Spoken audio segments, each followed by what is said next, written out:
बिस्मिल्लाहिर्रहमानिर्रहीम। अस्सलाम वालेकुम। कैसे हैं व्यूअर्स? उम्मीद करता हूँ बिल्कुल खैरियत से होंगे। मैं मोहम्मद वकास और आपको खुशामदीद करता हूँ अपने यूट्यूब चैनल पर। अच्छा, आज बात करते हैं कि अगर तिल की फसल में नुकीले पत्तों वाली जड़ी बूटियाँ उग गए तो फिर उसको कैसे हमने कंट्रोल करना है। इससे पहले मैंने आपको बताया था कि जो चौड़े पत्तों वाली बूटियाँ हैं, जड़ी बूटियाँ, उसको हमने कैसे कंट्रोल करना है। उसके लिए कोशिश की जाती है कि जिस टाइम आप लोगों ने तिल की फसल काश्त करते हैं उसके ऊपर अगर आप लोग पेंडिमेथिलीन का स्प्रे कर देते हैं तो वो काफ़ी हद तक इसका कंट्रोल हो सकता है। उसके बाद अभी जब पहली आपाशी करनी है तो हमारी फसल में बहुत ज़्यादा तादाद में नुकीले पत्तों वाली जो जड़ी बूटियाँ उगाती हैं, तो उसको आपने किस तरह कंट्रोल करना है, उसकी जो केमियाई कंट्रोल कौन सा है।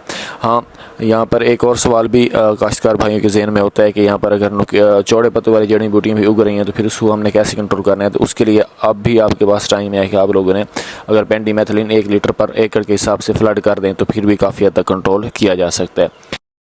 स्टेज के ऊपर चौड़े पत्तों वाली जो जड़ी मार बूटी होती हैं, जड़ी बूटियाँ होती हैं, उसके ऊपर नहीं किया जा सकता। हाँ, जो नुकीले पत्ते वाली होती हैं जड़ी बूटियाँ, उनके ऊपर कंट्रोल किया जा सकता है।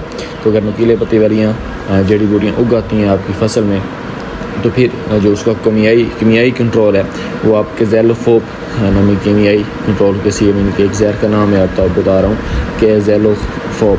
इससे आप जो है अपने फसल में अगर इसका स्प्रे करते हैं तो काफ़ी हद तक इसका कंट्रोल आपको मिल सकता है। या आपको मार्केट में काम के नाम से मिल रही होती है या फिर इसके बरक्स आपको ये गैजुनर के नाम से भी आपको मिल रही होती है। अगर आप लोग इसका स्प्रे कराते हैं अपनी फसल के ऊपर तो काफ़ी हद तक आपको जो नुकीले पत्ती वाली बूटियाँ होती हैं, जड़ी बूटियाँ होती हैं, उसके से आपको छुटकारा मिल सकता है।